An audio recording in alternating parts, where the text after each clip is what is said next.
ચાલો હમણાં ઉધરસ ઉપર બધા ઓલું કરતા હતા, રીલ બનાવી, અને અહીંયા આઈસ્ક્રીમ હોમમેડ આઈસ્ક્રીમ બની ગયું છે, રેડી થઈ ગયું છે. હા, શિવુને ખાવાનું, પણ એ હું કામ કાઢેશ? પણ આમાં આવી જ ગયું બટા, આમાં આવી ગયું. એવું નોખું હવે પછી ન નખાય. તો અત્યારે ખાવું છે હાંજે નહીં? આમાંથી બે ચમચી ખાવું અમે બધા. હાલો, બધું મિક્સ કરી નાખો પેલા. બધા એક ચમચી જ ખાવાનું. હું કાંઈ નથી કરતો, આમ જ લઉં છું.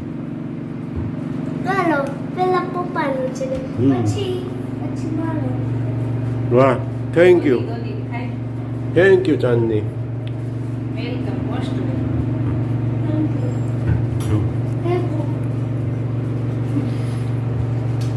ચાલો, ઉધરસની રીલ બનાવીને આઈસ્ક્રીમ ખાઈ લીધું, અમેરિકન ડ્રાયફ્રૂટ. આ વર્યું શિવું શું બન્યો હે. ચાલો, તો સ્વાગત છે બધાનું રવિવારના દિવસના આજના વિડીયોમાં. બધાને જય શ્રી કૃષ્ણ, જય સ્વામિનારાયણને જય માતાજી. આજના દિવસના વિડીયોમાં સ્વાગત છે. બપોરના 1:30 વાગ્યાની આસપાસનો સમય છે ને નવરાત્રિ ચાલે છે, એટલે બધાને નવરાત્રિની પણ ખૂબ ખૂબ શુભેચ્છાઓ. ને આજે જવું છે માતાજીના દર્શન કરવા માટે ગામડે બપોર પછી, તો એ પણ વિડીયોમાં તમને બતાવશું. તો વિડીયો જોજો બધા, અને રસ્તામાં જે કાંઈ બતાવવા જેવું હશે એ બતાવતા રહીશું.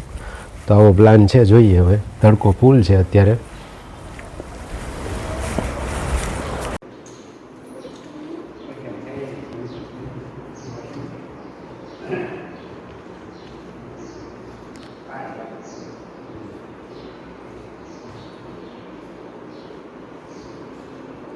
ચાલો, માતાજીના દર્શન સુંદર મજાના થઈ ગયા.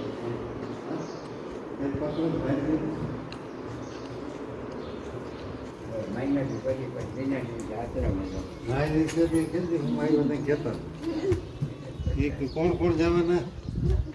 ભાઈ જાય છે, માણસની બા જાય છે, ગોપાલભાઈ ના વહુ જાય છે, પછી આપણે દિનેશભાઈ ના બે ભાઈ જાય છે.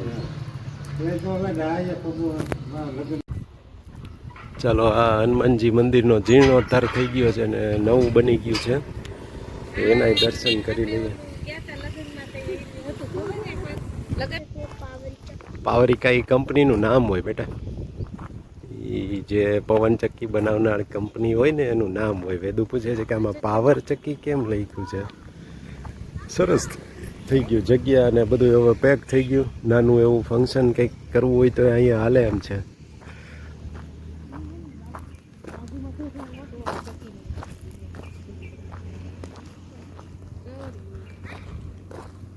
ચક્કી માટે બનાવેલું છે એ.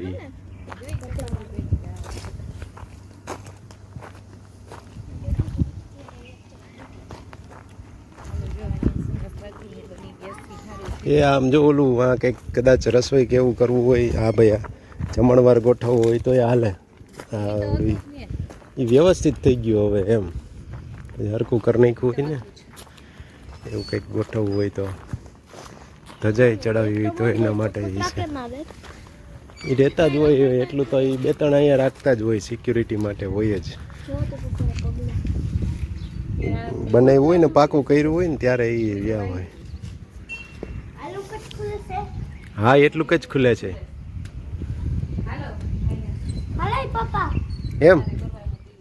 હાલો, અંદર આવી જાવ ને. હાલ આપણે બે અંદર જઈને હનુમાન બાપાને દીવો કરતા આવી.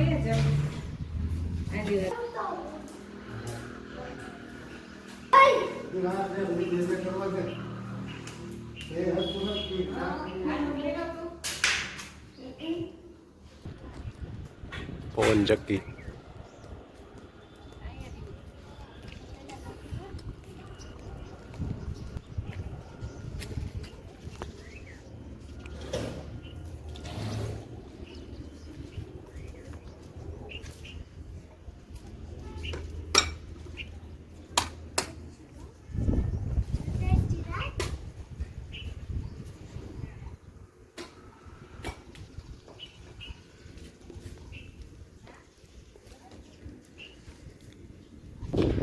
આ ભાઈને બંધ કરવાનો બહુ હરખ.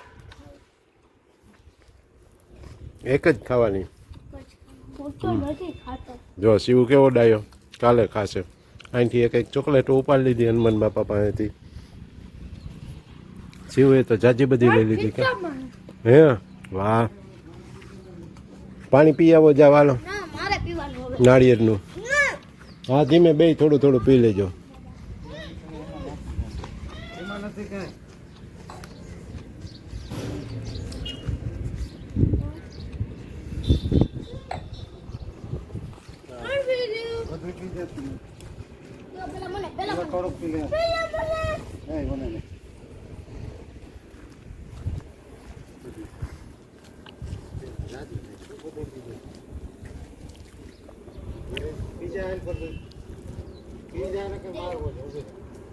હવે પ્રસાદીની ઢેફલીનું આરોગ્ય મસ્ત મજાની.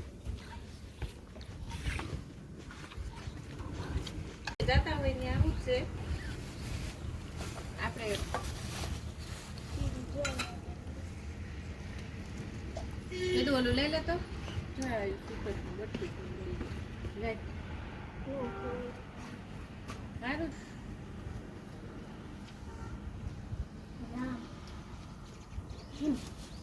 બધું રામ જ હોય.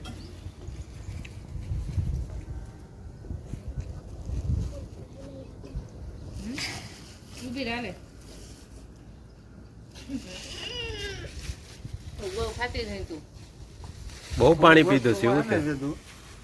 ભાઈ નાનો રહ્યો ને એને હું નાનો હતો ને ત્યાં આમ એક ધાર છે ઓલી બાજુ, ત્યાં કીડિયારું પૂરવા આવતા. હું ને આતા આવતા દી આથમવાનો ટાઈમ હોય ને ત્યારે. નાના નાના ભોણ જેવું હોય ને એમાં કીડી આજુબાજુ માટા મારતી હોય ને ને ઘઉં એ ઓલું હોય એમાં કાંઈ ન હોય, પાંદડા હોય ને એ પાણી આ બહુ હોય એમાં, ફૂલ ઓક્સિજન વાળું હોય. તો અરે ચાલો લોંગ ડ્રાઈવ ને ગામડે આટો મરાઈ ગયો ને એમાંય આ નાઈનનું પાણી જે હોય ને એ આખું પાણી જ અલગ હોય, ઠંડુ.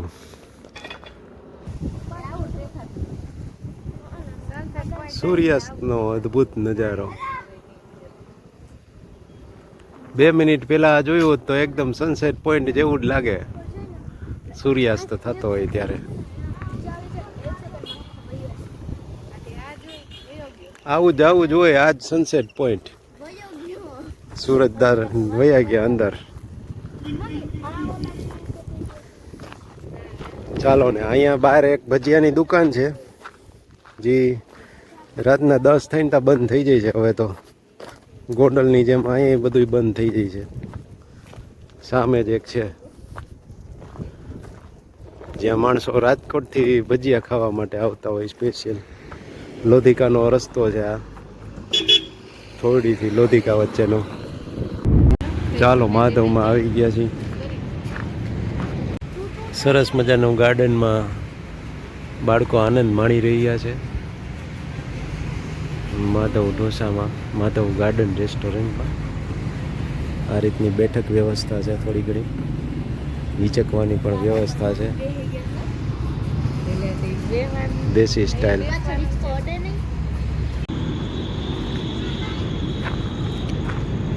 તો આવી રીતે કંઈક એન્ટ્રન્સ છે માધવ ગાર્ડન રેસ્ટોરન્ટ. એકદમ યાર્ડથી થોડુંક બાજુમાં જ આવે છે, સામેની સાઈડમાં.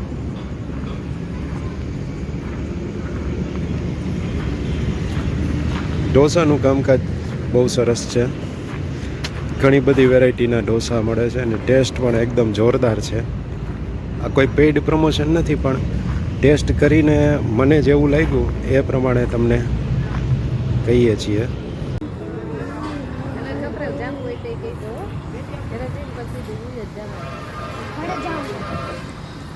ગાર્ડનની પણ વ્યવસ્થા છે જેથી કરીને ફેમિલી સાથે, બાળકો સાથે સમય વ્યતીત થઈ શકે છે.